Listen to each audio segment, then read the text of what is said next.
ñu ngi jox kàddu gi honorable Aïssata Tall Sall.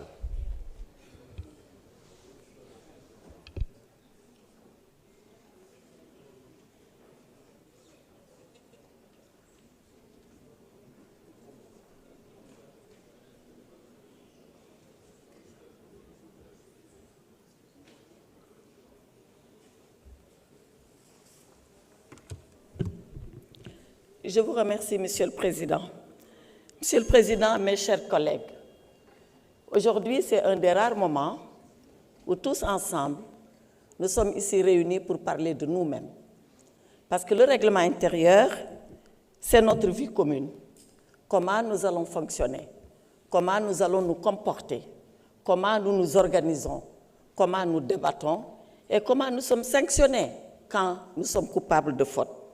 Voilà pourquoi cet exercice est un exercice important. Et voilà pourquoi, quand on l'engage, on demande à ce que l'Assemblée nationale, dans toutes ses composantes, c'est-à-dire la majorité, l'opposition parlementaire, les non-inscrits, que tous se mettent ensemble et essayent de porter un texte qui est le socle de leur vie en commun. Et à cette étape de mon propos, je voudrais remercier tous les collègues parlementaires.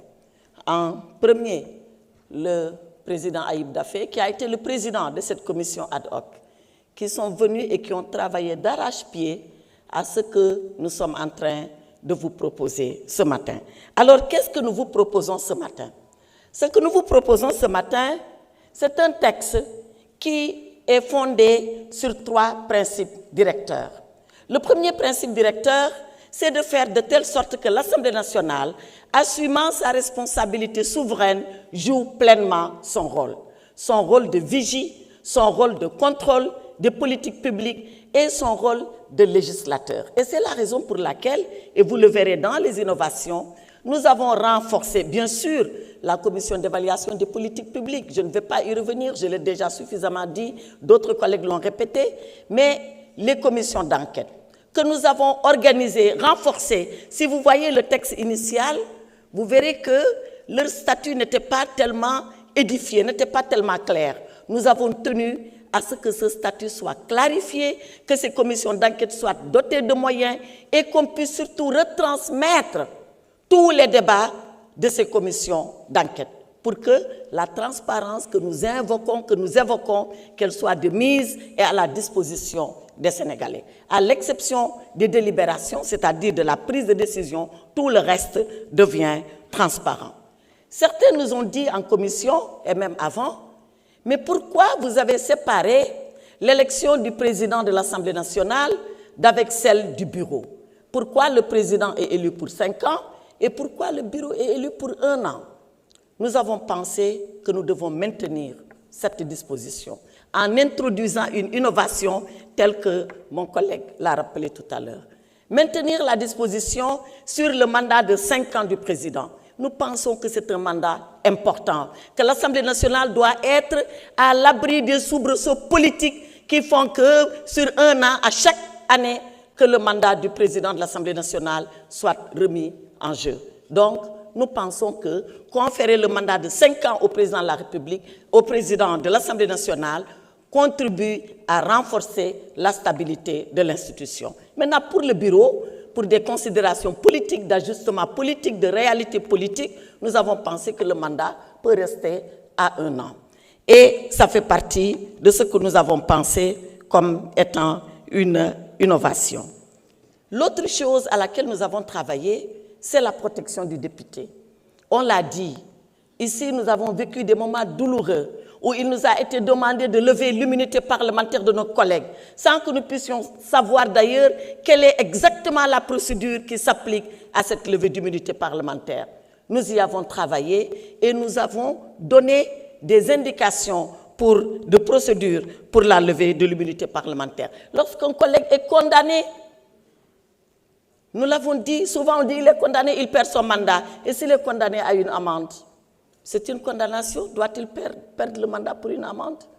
Donc, nous avons considéré qu'à partir d'une condamnation qui va lui faire perdre ses droits civils et politiques, à partir de ce moment, oui, il peut perdre le mandat. Mais sans cela, c'est peut-être une condamnation de laquelle il pourra se défaire sans pour autant perdre le mandat. Voilà pour ce qui est de la protection du député. Nous avons voulu régler des contentieux. On l'a rappelé ici, à notre installation en tant que 15e législature, notre premier jour a été entaché. Il a même été assombri parce que nous avons ici des débats, on doit le dire, qui ne nous ont pas honorés sur la composition du bureau. Et nous, opposition, on a été privés d'un poste de vice-président sur une interprétation de texte. Nous avons pensé qu'il était temps de dépasser ces contentieux qui sont des contentieux insolubles et que nous pouvons nous mettre d'accord sur des principes que tout le monde va respecter, en tout cas qui vont s'appliquer pour éviter ces contentieux et combler ces vides. Bien évidemment, Monsieur le Président, qu'il y a des questions en suspens. On n'a pas tout réglé, parce qu'on a beau être un comité technique, on est des politiques et nous avons eu des divergences de politique sur le nombre de députés qu'il faut pour former un groupe parlementaire. On n'a pas été d'accord. J'avais proposé personnellement qu'on puisse rabaisser le seuil et bien évidemment, la majorité est pour le maintien de ce seuil. Et j'ai prié que cette majorité devienne rapidement une opposition pour qu'elle soit rappelée à cette réalité. Et sur la Haute Cour de justice, nous n'avons pas pu, parce que nous avions un plafond au-dessus de notre tête, c'est la Constitution. Mais Monsieur le Président, tout le monde sait que la Haute Cour de justice, elle doit être réformée. Et j'entends certains dire, oui, vous étiez là, pourquoi vous ne l'avez pas fait? Est-ce que c'est un argument, cela? Ce n'est pas un argument. Ce n'est pas un argument qui tient la route. Et on a beau avoir été là, on n'a pas mis en branle la Haute Cour de justice pour des raisons que nous savions. Et aujourd'hui, il est temps de revenir à cela. Pour finir, Monsieur le Président, mes chers collègues, l'exercice consistait à vous proposer une réforme. Mais ce n'est pas la finalité. La réforme, c'est bien. C'est l'application qui est mieux. Il faut que ce règlement intérieur, nous prenions l'engagement de l'appliquer. Et pour l'appliquer, Monsieur le Président, on dit toujours que le Président de la République est le gardien de la Constitution. Vous, Monsieur le Président, vous êtes le gardien du règlement intérieur. Seul le règlement intérieur vous met là où vous êtes et vous indique de nous dire, nous, ce que nous devons être et comment nous devons l'être. Donc, soyez le gardien du règlement intérieur.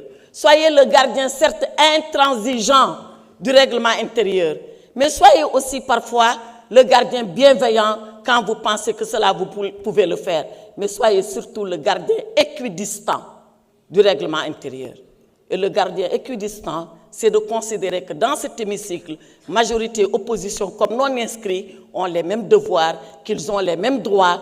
Nous vous faisons confiance, mais nous resterons vigilants. Je vous remercie. Merci. Je pense que vous pourrez assister que je le suis déjà et je le serai, Inch'Allah. Honorable Ayib Daffé.